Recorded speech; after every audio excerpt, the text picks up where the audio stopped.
Hi everyone. For those of you who don't know me, my name is Ben. I've been going to Sanctuary for almost 4 years now. I can't believe it's been that long. But, I'm not a pastor or anything. I just help Eddie out and I help Sanctuary out. So Eddie asked me to speak tonight since he's not here. This is the third time that I've done this now. So I still feel like I'm learning how to preach. I don't even like saying that I'm a preacher. Basically, I wanted to share with you what I learned when I read the book of Acts over the summer. Because I had never read the whole book all the way through. And so I finally decided I better do this. And I think maybe one of the reasons why I was putting it off was because Acts is kind of the book in the Bible where it shows the disciples going to work after Jesus leaves them. And I was always afraid to read that because I was afraid of the work that maybe God would have me to do. I didn't know what He would want me to do. It's intimidating sometimes. But I read the book of Acts, and so tonight I'm going to share with you the main thing that I took away from the book of Acts when I read it.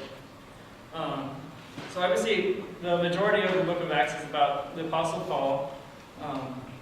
In his earlier days, he was known as Saul before he converted to Christianity, and he started as a Jew, and he was persecuting Christians. He approved of the stoning of Stephen, who was a disciple of Jesus. He was working to get Christians locked up with the government. They gave him approval to do this so he could get them locked up. Just going after Christians and doing everything he could to stop them. And then basically just God intervened in his life, and he had this miraculous moment where God revealed himself to him, and it changed Paul's life completely. He did a 180.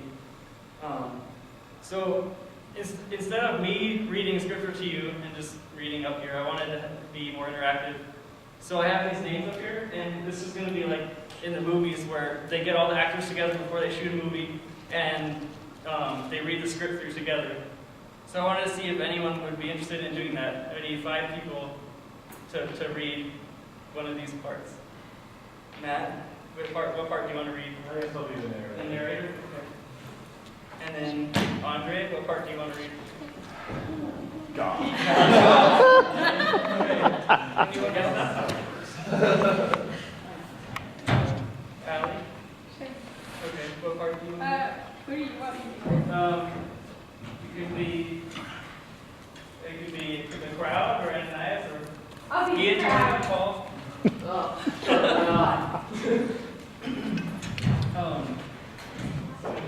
I need someone to be Ananias. I'll do it. Okay. So I printed off the words. If you guys want to open your Bibles in the New Testament, there we're going to be in Acts chapter 9. And this is going to be verses 1 through 19. Acts chapter 19. Yes, do I use the mics? Yes. And then there's one other character who's the military commander, and I'm going to read that part because he only has like one line. So we'll read through the first 2 pages, and then we'll stop there, and then I'll talk a little bit, and then we'll go on to the next part. So, Ready to go? ready to go. Narrator. Meanwhile, Saul was still breathing out murderous threats against the Lord's disciples. He went out to the high priest and asked him for letters to the synagogue in Damascus, so that if he found any there who belonged to the way, whether men or women, he might take them as prisoners to Jerusalem. As he neared Damascus on his journey, suddenly a light from heaven flashed around him. He fell to the ground and heard a voice say to him, Saul, Saul, why do you persecute me? Who are you, Lord? I am Jesus, whom you are persecuting.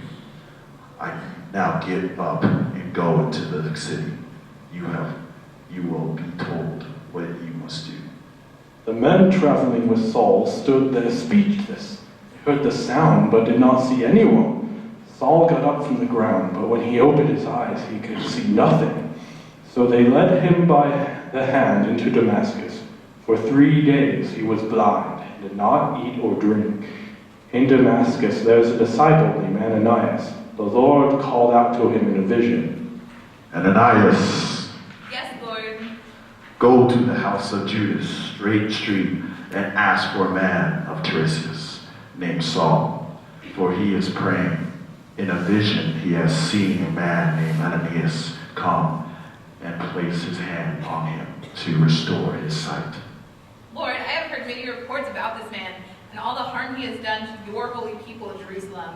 And he has come here with the authority from the chief of priests to arrest all who call upon your name. But the Lord said to Ananias, Go! This is my chosen instrument to proclaim my name to the Gentiles and their kings and to the people of Israel. I will show him how he must suffer for my name. Then Ananias went to the house and entered it. Placing his hands on Saul, he said, Brother Saul, the Lord Jesus, who has appeared to you on the road as you were coming here, has sent me so that your spirit, or has sent me so that you may see again and be filled with the Holy Spirit.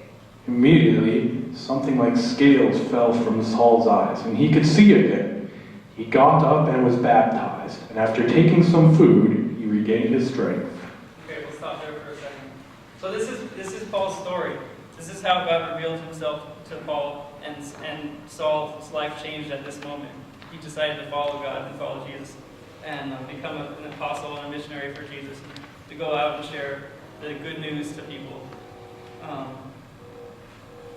So I want to fast forward now. We're going to fast forward to Acts chapter 21, starting at verse 27. And at this point, Paul has been, a Christian for some time now. He's been traveling about, sharing, the gospel. And in chapter 21, he travels to Jerusalem, knowing that he was going to be persecuted when he gets there. A lot of other Christians were telling him not to go to Jerusalem because he's going to get persecuted heavily there. But he went anyways because he felt like God was telling him to go, and he was so passionate for his job to serve God that he went anyways to bring the gospel there. So he goes to Jerusalem, and in this scene, he's going into a temple to do a purification ceremony with 4 other people. And he's doing this because he's trying to show respect for the Jewish way of how they do church. Because I should explain why Paul gets persecuted here, just to give some context. But basically, the Jews see Christianity as a threat to their way of life because it's just a new way of thinking, a new lifestyle. And Paul was preaching to the Gentiles, which are not Jews. Gentiles are just non-Jews. And the Jews they didn't like that because they felt like the Gentiles were getting the easy way into salvation because they didn't have to follow all the rules and the rituals that the Jews did in their church. They just got the easy way into salvation. And then the third thing was there was also rumors being spread about Paul that he was preaching against the laws of Moses, which is what the Jewish church was doing. And that they were spreading rumors that he was saying that they have to stop doing that. And in actuality, Paul was just saying that a lot of the rituals and stuff that the church did were unnecessary to get salvation, but that's not saying that you don't have to do, you don't have to stop doing them. So a lot of this was miscommunication and disagreement with the Jews and the Gentiles and the Jews and what Paul was doing. So the irony of this scene is Paul's going into the temple to show respect for the Jewish way of law and to do a ceremony there to show that he respects their way of life and to show that he was a Jew before he converted. And so he's going in to do this purification ceremony thing to show respect, and this is what happened. So you guys, we can read on the second page starting with the narrator. When the 7 days were nearly over, some Jews from the province of Asia saw Paul at the temple. They stirred up the whole crowd and seized him, shouting, Fellow Israelites, help us! This is the man who teaches everyone, everywhere, against our people and our law, and this place. And besides, he has brought Greeks into the temple and defiled this holy place.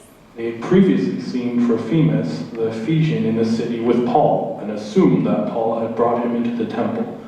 The whole city was aroused, and the people came running from all directions. Seizing Paul, they dragged him from the temple, and immediately the gates were shut. While they were trying to kill him, news reached the commander of the Roman troops that the whole city of Jerusalem was in an uproar. He at once took some officers and soldiers and ran down to the crowd. When the rioters saw that the commanders and his soldiers, they stopped beating Paul. The commanders came up and arrested him and ordered him to be bound with 2 chains. Then he asked who he was and what he had done. Some in the crowd shouted one thing and some another, and since the commander could not get at the truth because of the uproar, he ordered that Paul be taken into the barracks. When Paul reached the steps, the violence of the mob was so great he had to be carried by the soldiers. The crowd that followed kept shouting. Get rid of him! As the soldiers were about to take Paul into the barracks, he asked the commander, May I say something to you? You speak Greek? Aren't you the Egyptian who started a revolt and led 4,000 terrorists out into the wilderness some time ago? I am a Jew from Tarsus in Cilicia, a citizen of no ordinary city. Please, let me speak to the people. After receiving the commander's permission, Paul stood on the steps and motioned to the crowd. When they were all silent, he said to them in Aramaic, Brothers and fathers, listen now to my defense. When they heard him speak to them in Aramaic, they became very quiet. Then Paul said, I am a Jew, born in Tarsus of Cilicia, brought up in this city. I studied under Gamaliel and was thoroughly trained in the law of our ancestors. I was just as zealous for God as any of you are today. I persecuted the followers of the way to their death, arresting both men and women, throwing them into prison, as the high priest and all the council can themselves testify. I even obtained letters from them to their associates in Damascus, and went there to bring these people as prisoners to Jerusalem to be punished.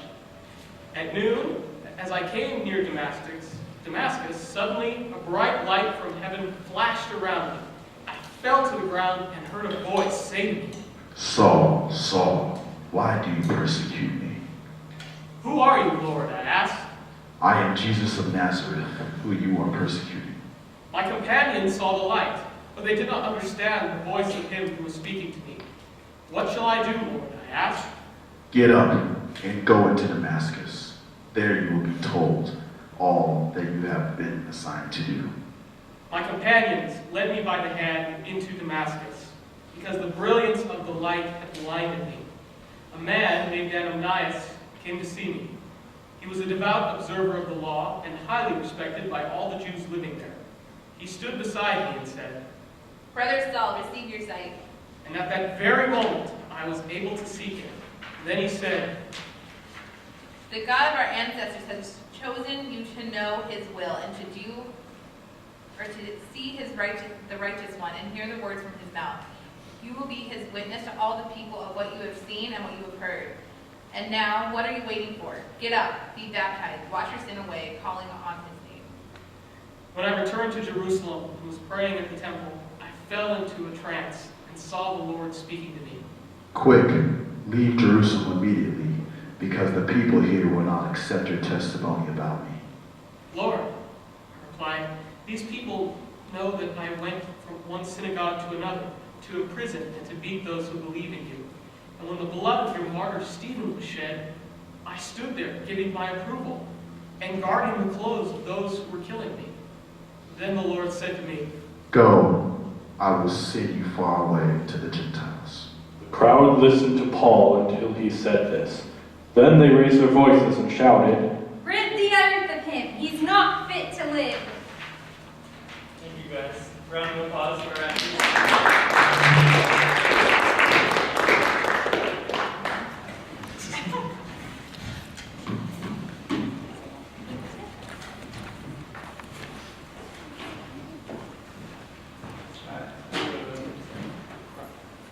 So what happened in this scene?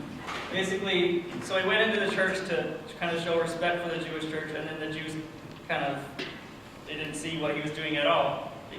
They persecuted him, and just basically a mob came after him, and they were trying to kill him.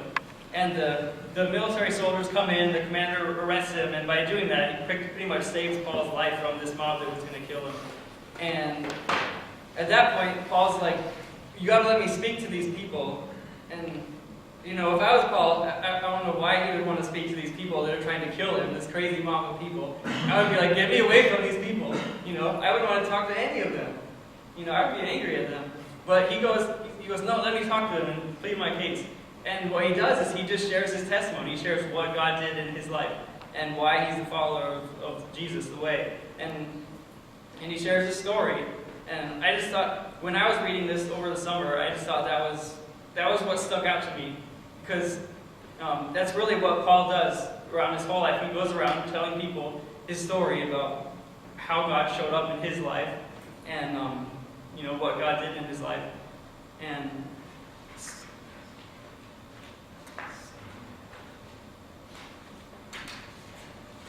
so basically, what can we learn from Paul's story?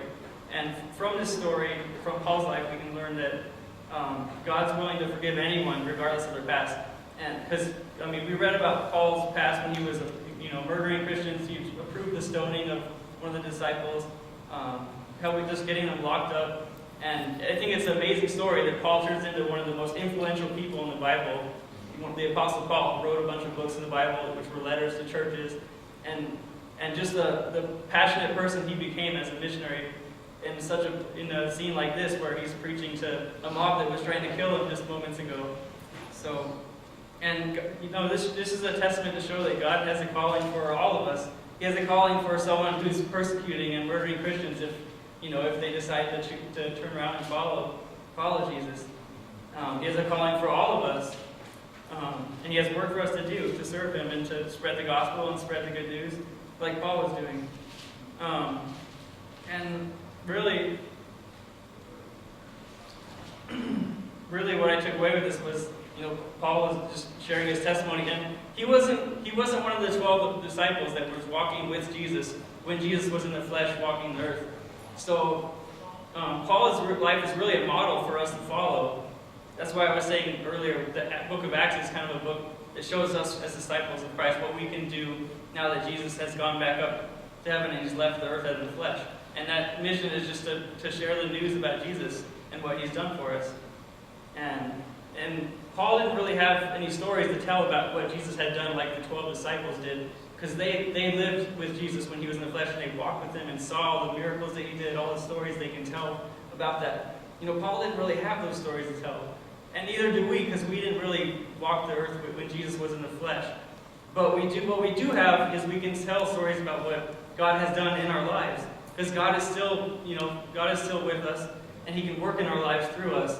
And that's all Paul did. He just shared his story about what God did in his life. So at this time, I asked Brandy to share her testimony. And so she's going to come up and share her testimony. And then I'll share mine after her, and then I'll finish up what I have to say. But I think I think it's important to share testimony, because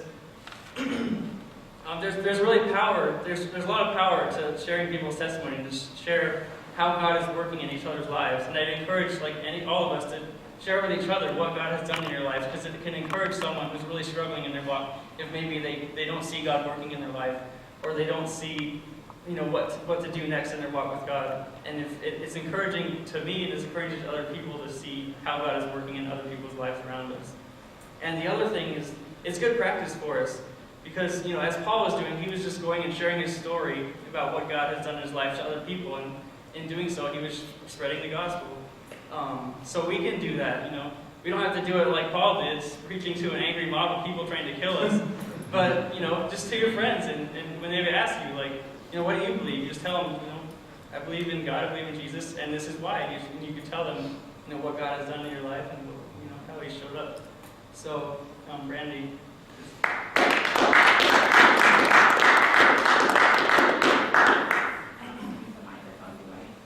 It's up to you.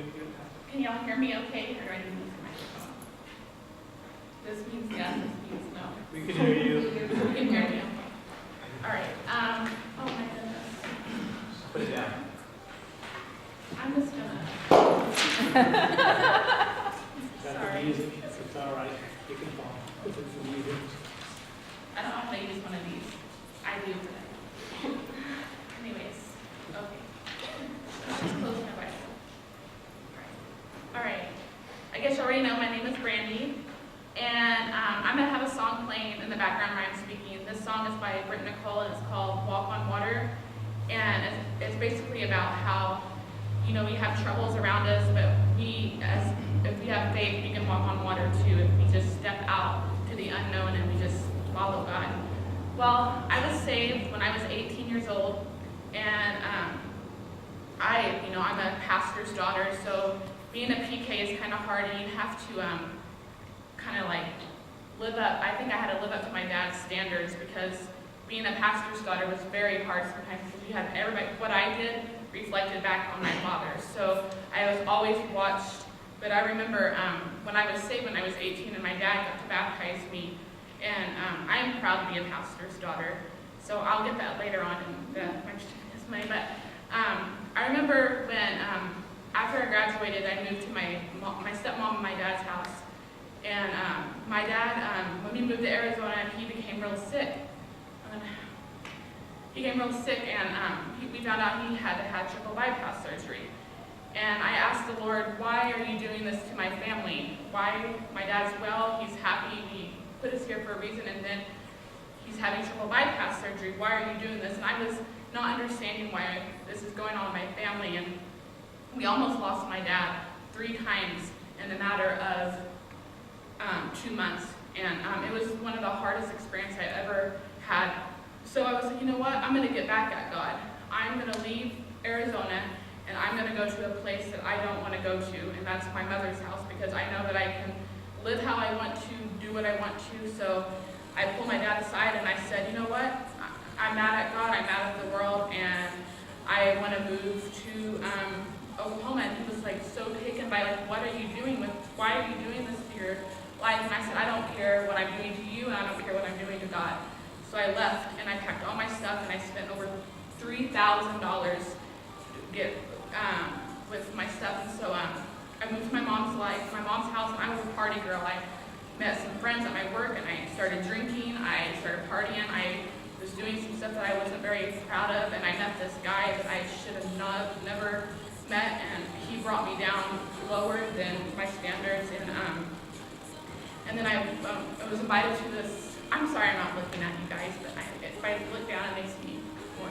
So I went to Council Road Baptist Church in Oklahoma City, and my friend invited me there. And I remember the pastor was talking about when we try to seek stuff through other people, like relationships, drinking, and stuff like that. And I was just like, Lord, did you put me here for a reason? And I was bawling. I started crying before the sermon was even over. And God brought me to my knees that day. Like, that's what I was doing. I was running from God. And I called my dad. This was in November. And before I left, my dad said, I'm only going to last 6 months in Oklahoma. And I said, oh, you don't know anything. So basically, my dad was right again. So I called him, and I said, I want to come home. And he was like, why do you want to come home? I thought you didn't want nothing to do with this. You were done. I said, God brought me to my knees, and I came to a point in my life where I knew God wanted me back in Arizona because he had a purpose for me there. So I came back to Arizona, and everything was going good. I was living for God. I was doing what God wanted me to do, and then stuff started happening again. It was just like, I was like, God, what are you doing this to me? And when things were getting thrown in my face, I was just not getting answers that I wanted. And I remember I was just questioning God. I was shaking my fist at God. I was like, you brought me here, and here I am again, the same place where I was before I left. And he told me, a lady came in, I was in my workplace, and I was sitting in the office, and I was just crying, and I was just, where is God in all this? And she cut my hands in her little, and her, I'm sorry, and she cut my hands in her little, her hands, my chin in her hands, and she told me, God has never left. He's been on his throne through this whole entire time. And she said she had something for me. And she gave me this book, and it's a Bible study I'm doing on Monday nights called The Lady in Waiting, and Becoming God's Best. And that book has changed my life completely. Like, I was reading it, and I was like kind of scanning through it, and I was like, oh, whatever.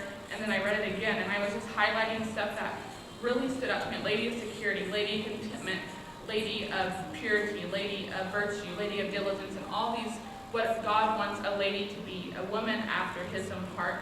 And that's what kind of woman I want to be. And I think the biggest turning point in my life is when I went to Flagstaff. And Eddie and Whitney have played a major role in my life-changing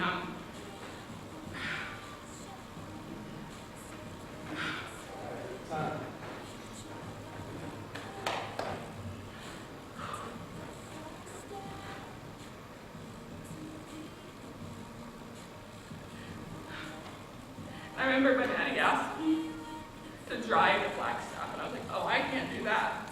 I'm not going to go Flagstaff. I can't drive. I've never been past Mesa. And he was like, you can do it. And like accomplishing that drive, it was just like something I've never done before. And I'm not good with change, but it was like a change in me that was just like totally, it was just awesome, like a drive. Like I drove to Flagstaff, and that meant a lot to me because I had Whitney in the passenger seat encouraging me all the way. And I think, and then I was up at that top of that pole, and I could just, like, everything was just lifted off me, all my worries, and God has a purpose for my life. And things might get, I might have troubles in life, I might have things where come my way, but I know that I can rely on God, and He's there with me all the way. And the verse that I live by, and I love it, and it's my favorite verse, is Philippians 4:13. It says, I can do all things through Christ who strengthens me. And that is true. God can strengthen you, and God's strength is powerful, and I am just thankful for where I am, coming back to Arizona and what God is doing in my life, and I can't wait to see what He's going to do next.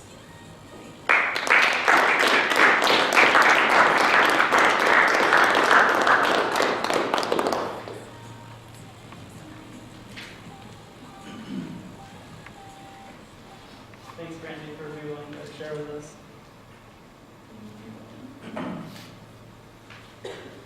I'd like to also share my testimony, and then I'll give you some just wrap it up. I grew up in a Christian home, so I was in church my whole life. My family was missionaries in a country called Kazakhstan for 2.5 years when I was a kid. I was ages 8 to 10 when we were missionaries. So really, I had parents that are really strong Christians, and they still are, of course. They're around me my whole life. But I really felt like I didn't take my faith to I didn't take ownership of my faith until I got into college. And when I was in high school, I bought a really nice sports car that I loved so much. And I spent all my money, I worked at the grocery store, so I could spend all my money to soup it up and make it nice, take it to the car show every Saturday night. And then during my first semester in college, after I had the car for about 20 months, I took a turn too fast, turning onto the freeway and slid sideways, hit a curb. My car ended up sideways up on one of the barricades on the side of the freeway, like the freeway on-ramp. The body looked fine to the car, but the suspension and the frame underneath was all bent up beyond repair. So for me, that was really a wake-up call for me, because it was like I was putting too much of my life, my identity in things of the world that, they don't have any lasting impact on anything. So I learned a lot from that. And then within the next 6 months, I got involved in a college group at the church that I had started going to. And it was a brand new college group, so it was starting right when I started going there. And it was just amazing to have a good group of college students that were all in the beginning of, a lot of them were in the beginning of their walk with God, so they're on fire for God, really searching for answers. And just the atmosphere there was really great. It really helped me. And we went to a conference in St. Louis called Urbana in 2006. And this is really where I really had my first experience where I really felt like God was real to me, and He really showed up. I remember we were singing a worship song, and I was just picturing myself. We were singing this song called "We Fall Down" by Cutlass, if you guys are familiar with it. And I was just picturing myself, down at the knees of Jesus, like it says in the song, praying to Him. Or down at the feet of Jesus, just praying to Him. And then as I was just singing the song, praying to Him, I just had this vision play out in my mind of Him reaching down towards me and holding His hands out, and I grabbed His hands, and He pulled me up. And I can't really explain why I had that vision. I was just praying to God in that moment, and that's what I saw. And I took that away, saying that Jesus is a God of love, and He just wants to be with us all the time. And at that moment, He wanted to be with me. So, that was a really interesting experience that I had at the conference, and the whole conference was really good. And coming back from the Urbana conference, I got involved as a youth leader at my church, and I got to lead a small group of junior hires in Bible study.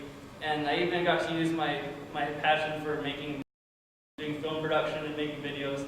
And I gathered gathered a bunch of the junior high boys every weekend. We would make a short video for the church service, whether it was for a commercial for the upcoming event that the church was doing, or like an add-on to the sermon.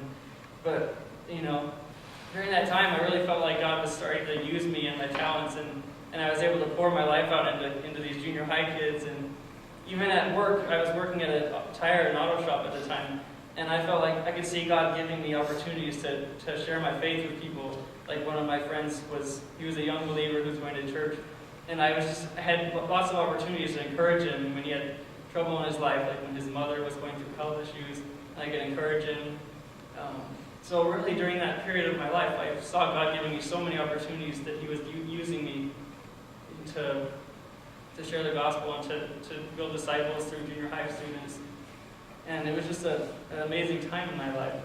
But over the years, that was in 2006 and 2007, so it's been a while. But I'm still a Christian, I'm still a believer, and I'm here today. But over the years, it kind of tapers off for me. Like, you get into a routine, you go to church every Sunday, you feel like you've heard the same stories over and over again. And it just gets, church can get boring. And that's really where I've been at for the past few years. I feel like I'm in a rut. I feel like a lot of times I just don't get anything out of it anymore. So that's really where I'm at today. And so I wanted to share my story with you guys. And everybody's story is different. My story is different than Brandy's, and your story is different than ours. And I'm being honest with you because really, I still have a really strong faith in God, but I kind of missed the days when I was getting started because I could see God working all the time, and now it's really hard for me to see God working in my life sometimes. But I think if I examine my life right now, I could say that maybe I don't spend as much time in the Word as I used to. Maybe I need to seek God out more so that I can see Him working in my life more.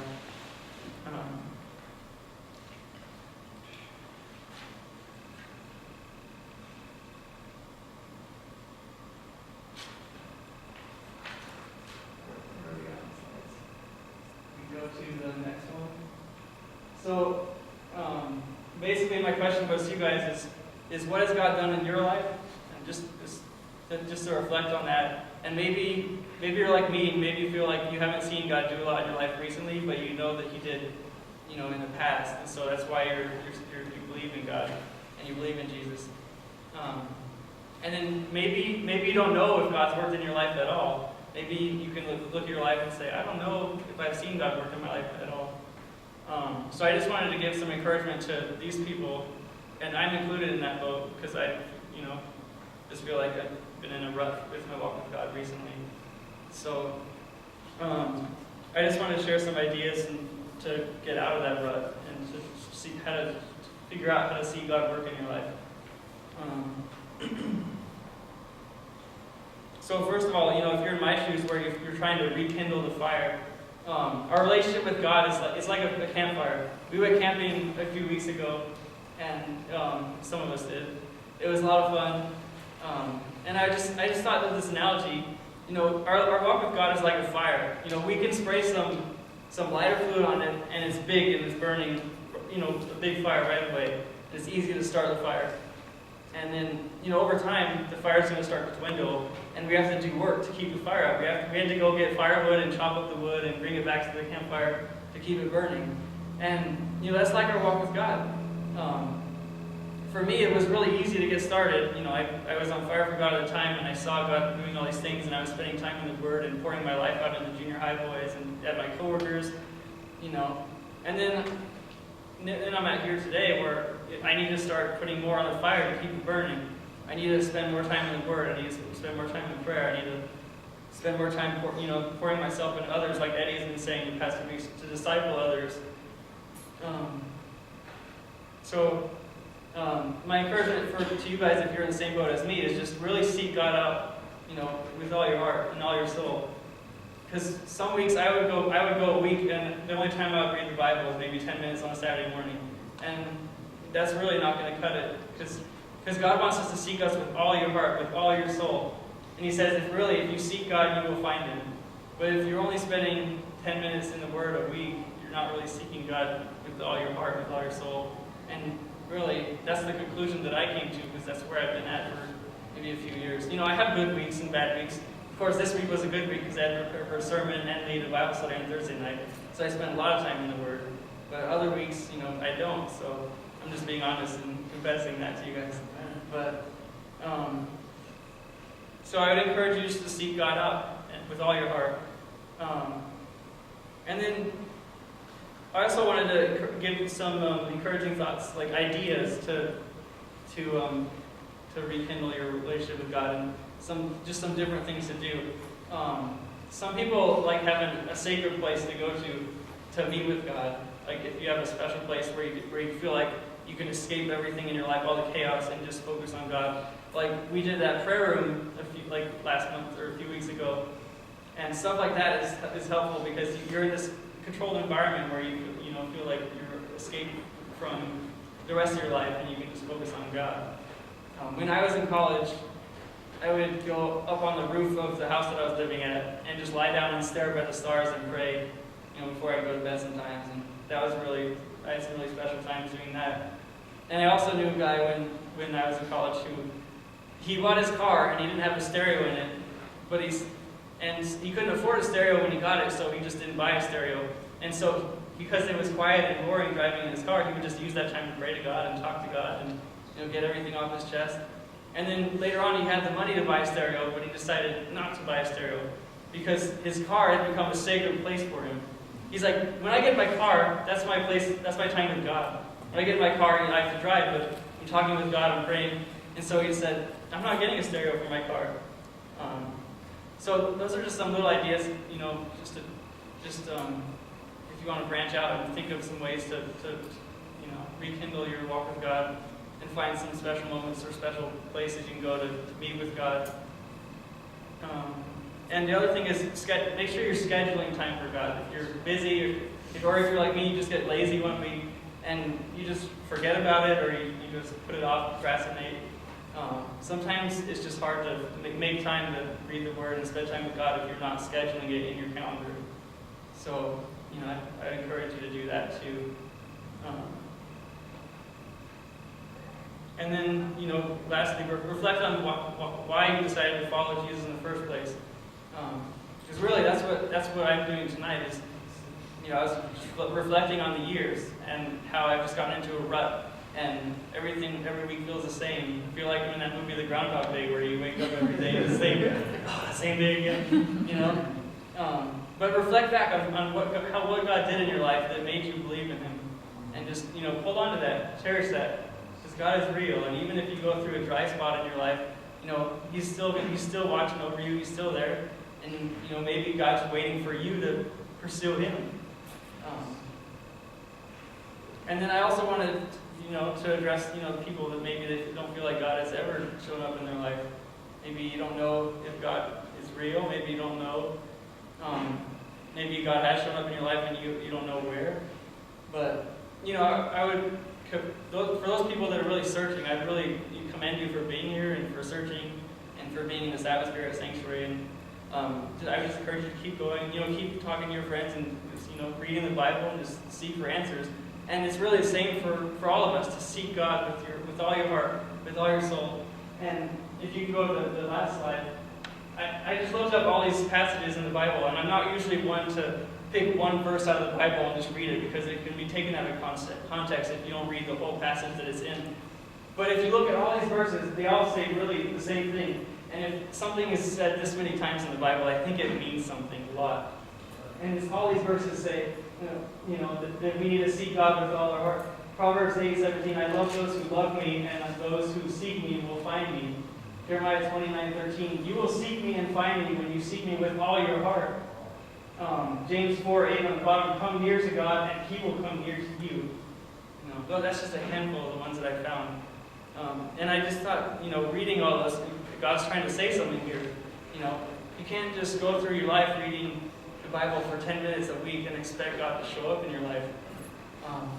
There's more to it, and we got to search God with all our heart, with all our soul.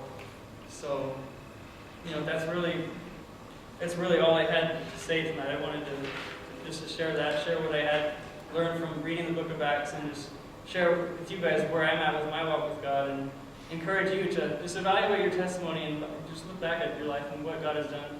And just be ready to share your testimony if anyone is going to ask you, like, why are you here?